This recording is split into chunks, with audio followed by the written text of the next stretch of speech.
Hello students. तो last class में हमने बात किया था कि कौन कौन से फैक्टर हैं जो आई माइनस इफेक्ट पे इन्फ्लुएंस डालते हैं। आज मैं आपको एक सीरीज़ दिखा रहा हूँ। वो सीरीज़ क्या क्या है देखिए। ये आपका डिक्रीजिंग ऑर्डर में ये सीरीज़ है, तो मैं आपको लिखवा रहा हूँ क्या क्या हो सकते हैं। तो देखिए NF3 प्लस, उसके बाद NR3 प्लस, फिर उसके बाद NH3 प्लस। ये जो मैं आपको सीरीज़ लिखवा रहा हूँ ये डिक्रीजिंग ऑर्डर में आई माइनस इफेक्ट देते हैं। सबसे ज़्यादा आई माइनस इफेक्ट NF3 प्लस देता है, उसके बाद NR3 प्लस देता है, फिर NH3 प्लस देता है, उसके बाद NO2 देता है, फिर CN देता है, फिर उसके बाद SO3H, फिर COOH, उसके बाद इसी के बाद आगे कंटिन्यू हो रहा है COOH के बाद आपका फ्लोरीन, क्लोरीन, ब्रोमीन, आयोडीन, फिर COR,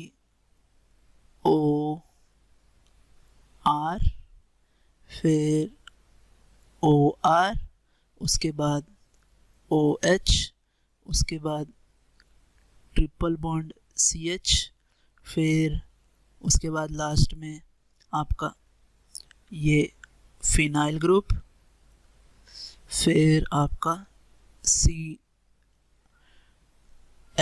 डबल बॉन्ड CH2 और सबसे लास्ट में आपका H। तो ये जो मैंने आपको सीरीज़ लिखवाई है ये सीरीज़ आपका आई माइनस इफेक्ट डिक्रीजिंग ऑर्डर है। सबसे ज़्यादा आई माइनस इफेक्ट NF3 प्लस देगा और फिर यहाँ पे सबसे लिस्ट H देगा। तो कल मैंने आपको बहुत सारे फैक्टर्स भी बताए थे, आज ही आपको सीरीज़ मैंने बता दिया। ये सीरीज़ में अगर आप गौर से देखो तो पहले ये N वाले सबसे आगे हैं, NF3, NR3, NH3, NO2, CN। इसके बाद एसिड हैं, देखिए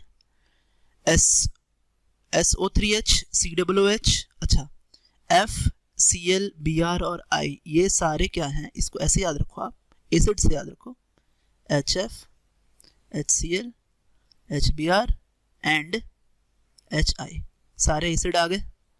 ठीक है, उसके बाद हमने क्या लिया, एक एस्टर लिया, एस्टर के बाद OR को रिप्लेस किया OH से, फिर ट्रिपल बॉन्ड, फिर आपका phenyl group, double bond and then H। इस तरीके से आप याद कर सकते हैं इसे। अब मैं आपको कुछ बताऊंगा I प्लस ग्रुप के बारे में। I प्लस ग्रुप्स कौन कौन से होते हैं, तो I प्लस ग्रुप्स में देखिए, अगर आपको बोला जाए कि कभी भी पहला फैक्टर जो है यहाँ पर वो आपका है कि नेगेटिवली चार्ज्ड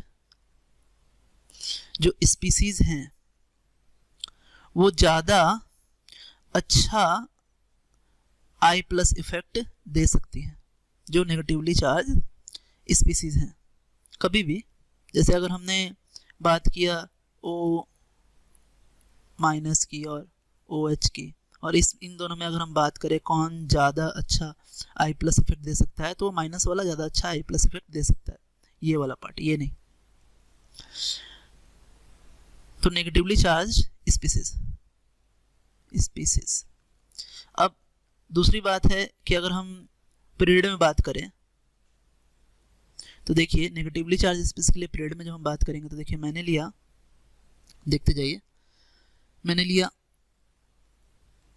O माइनस, फिर लिया NH माइनस और फिर लिया CH2 माइनस।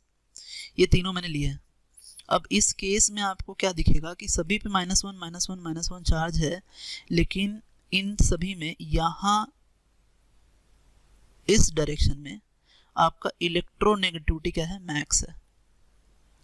अब हुआ क्या, यहाँ इलेक्ट्रोनेगेटिविटी क्या है, मिनिमम है, तो इसके इलेक्ट्रॉन देने की जो टेंडेंसी होगी वो सबसे ज़्यादा होगी और सबसे लिस्ट इसकी होगी। तो ये आपका इस सीरीज में आपका I प्लस इफेक्ट सबसे ज़्यादा दे सकता है। अब आगे आपको अगर मैं नेक्स्ट बताऊं अगर, तो देखो कभी भी ये आपका थर्ड फैक्टर है, ये हमेशा हमें ध्यान रखना है। कभी भी जो एल्काइल ग्रुप होते हैं, alkyl groups are always less electronegative than carbon. होता क्यों है ऐसा, ये हमें बुक्स में मिल तो जाता है ये चीज़ें, लेकिन होता क्यों है ऐसा ये अभी मैं आपको बताता हूँ। देखो आप, जैसे मैंने ये लिया एक, ये इस तरीके से मैंने एक लिया, फिर मैंने क्या किया कि एक H को कार्बन से रिप्लेस कर दिया और फिर मैंने ये ऐसा लिख दिया। तो ये था आपका मिथाइल ग्रुप, ये है आपका इथाइल, एक कार्बन और यहाँ ऐड हो गया 2 डिग्री। अब इसके बाद मैंने फिर क्या, फिर इसको एक और हाइड्रोजन को मैंने रिप्लेस कर दिया, किससे, कार्बन से। यहाँ पे फिर ये आपका H, ये H एक रह गया, ये आपका खाली हैंड है। और फिर यहाँ मैंने तीनों ही हाइड्रोजन को कार्बन से क्या कर दिया है, रिप्लेस कर दिया है। आप देखें मैंने रिप्लेस कर दिया यहाँ पे। अब है क्या यहाँ कि यहाँ पर कार्बन जो होता है वो, मैं यहाँ लिख देता हूँ कहीं पे आपके लिए कि carbon is more electronegative than hydrogen. अब होगा क्या कि हाइड्रोजन जो है वो अपने इलेक्ट्रॉन कार्बन को दे देंगे इस तरीके से, तो इसलिए ये कार्बन से लेस इलेक्ट्रोनेगेटिव हो गया। उसी तरह यहाँ पर अब देने वाले हाइड्रोजन कितने हैं वो भी देखो आप, कितने हाइड्रोजन हो गए, और यहाँ से ये भी इसको दे सकता है। तो ये आपका फिर क्या हुआ, जितने ज़्यादा हाइड्रोजन उतना ज़्यादा I प्लस इफेक्ट। यहाँ भी जितने ज़्यादा हाइड्रोजन आप देखो उतने ज़्यादा I प्लस इफेक्ट, यहाँ तो और भी सबसे ज़्यादा है, तो ये आपके उतना स्ट्रॉन्ग I प्लस इफेक्ट इस कार्बन पे क्रिएट हो रहा है, यहाँ इस कार्बन पे क्रिएट हो रहा है, यहाँ पे और इधर। तो सबसे ज़्यादा I प्लस इफेक्ट जो होगा वो इसमें होगा, फिर इसमें, और सबसे लीस्ट होगा आपका मिथाइल में। तो इस तरीके से था। एक और बड़ा ही इम्पॉर्टेंट सा हमारा एक डिस्कशन है, इसे याद रखें आप, वेरी इंपॉर्टेंट है। ये आ जाता है क्वेश्चंस में, आपसे कहेगा कि इन तीनों को कंपेयर करें, आप इसे कंपेयर करें और इसको भी कंपेयर करें आप। तो एक्चुअली यहाँ क्या है, यहाँ भी एक मिथाइल है, ये भी एक मिथाइल है, ये भी एक मिथाइल है, और ये भी एक क्या है, मिथाइल ही है, ये वाला एक मिथाइल ही है। अभी बात क्या है कि अब आपको बस अंतर इतना है इसमें, ये थर्ड वाले में, कि यहाँ पर सारे हाइड्रोजन है, यहाँ पे सारे ड्यूटेरियम है, और यहाँ सारे ट्राइटियम है। अब आपसे पूछेगा कि कौन ज़्यादा अच्छा I प्लस ग्रुप है, तो आप क्या करो, देखो समझो इसे आप, पहले तो हम इसको समझते हैं अच्छे से। देखिए अभी हमने लिया कार्बन, कार्बन के साथ हमने लिया हाइड्रोजन, फिर हमने लिया कार्बन, कार्बन के साथ लिया ड्यूटेरियम, और फिर लिया हमने कार्बन और यहाँ लिया ट्राइटियम। अब इसके मासेस को देखिए आप, इसका मास 1 है, इसका 2 है, इसका 3 है। तो जो ये मास 1 है, तो जब ये वाइब्रेट करेगा, हर मॉलिक्यूल वाइब्रेट करता है, वो अपने बॉन्ड लेंथ के क्रॉस वाइब्रेट करता है, और ये जब वाइब्रेट करेगा और यहाँ ये जब वाइब्रेट करेगा, तो इसका जो वाइब्रेशन होगा, ये जो वाइब्रेशन होगा, ये वाइब्रेशन हायर फ्रीक्वेंसी पे होगा, और हायर फ्रीक्वेंसी की वजह से इसका जो बॉन्ड लेंथ अगर हम कंपेयर करें तो बॉन्ड लेंथ CH का सबसे ज़्यादा होगा, इसका मास थोड़ा ज़्यादा है तो इसका जो वाइब्रेटिंग फ्रिक्वेंसी है वो थोड़ा कम हो जाएगा, और सबसे कम होगा CT का। तो ये इसलिए हुआ कि जो आपके फ्रीक्वेंसी है इनके वाइब्रेट करने का, इनके बॉन्ड लेंथ्स के वाइब्रेट करने की जो फ्रीक्वेंसी है यहाँ सबसे हाई है और यहाँ इस केस में लो है, तो इसलिए बॉन्ड लेंथ जो है वो CH की सबसे ज़्यादा होगी, फिर लीस्ट आपकी CT की होगी। तो होगा क्या कि इस वजह से यहाँ पे इलेक्ट्रॉन की जो डेंसिटी है इस जगह पर, वो इलेक्ट्रॉन डेंसिटी आपकी बहुत हाई होगी, और इलेक्ट्रॉन डेंसिटी हाई होने की वजह से ये आपका मोस्ट आई प्लस इफेक्ट, मतलब ग्रेटेस्ट आई प्लस इफेक्ट दे सकता है इन तीनों में। इसको ज़्यादा अच्छा लिखेंगे क्या, ग्रेटेस्ट आई प्लस इफेक्ट, ग्रेटेस्ट आई प्लस इफेक्ट। तो आई प्लस इफेक्ट का को अगर हम कंपेयर करें तो ये आपका होगा CH CD एंड CT में आपका इस तरीके से होगा, या फिर ऊपर अगर हम इसको कहें तो सबसे अच्छा आपका जो आई प्लस इफेक्ट होगा वो इसमें और फिर इसमें। So this is the order of I plus effect. अब ये आपका हमने बताया, अब कुछ एप्लीकेशंस हम पढ़ेंगे। एप्लीकेशंस इंडक्टिव इफेक्ट का क्या क्या होता है देखिए, तो हमें तो ऐसे तो बहुत सारे एप्लीकेशंस होते हैं, लेकिन मेनली हमें क्या क्या पढ़ना है वो हम समझते हैं। देखिए हमें पढ़ना है, देखिए मेनली तो हमें दो तरह के ही एप्लीकेशंस पढ़ने हैं। सो application of I plus effects, पहला एप्लीकेशन है कि हम स्टेबिलिटी ऑफ इंटरमीडिएट पढ़ते हैं, और दूसरा हम एसिड बेस स्ट्रेंथ भी के बारे में भी हम यहाँ पढ़ते हैं।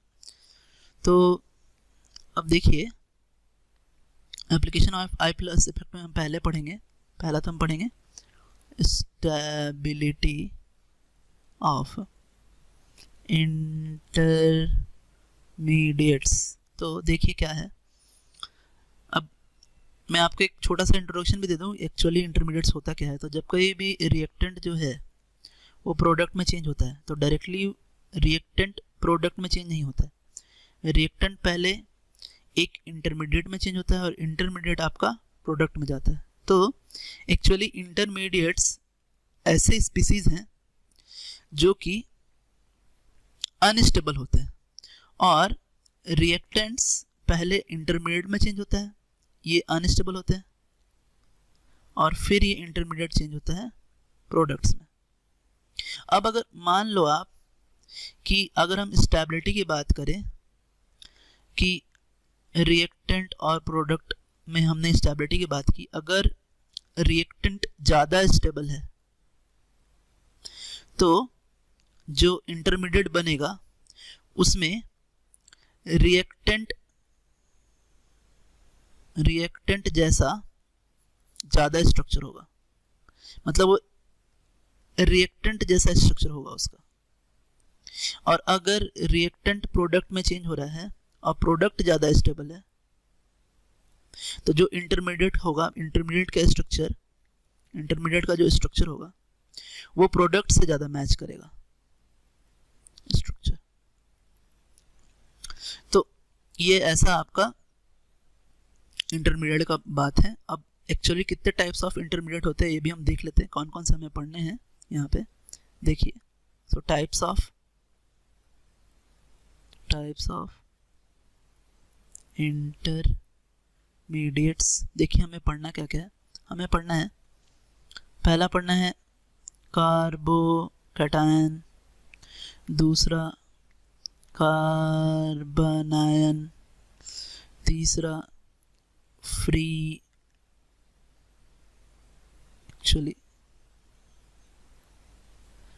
रेडिकल्स,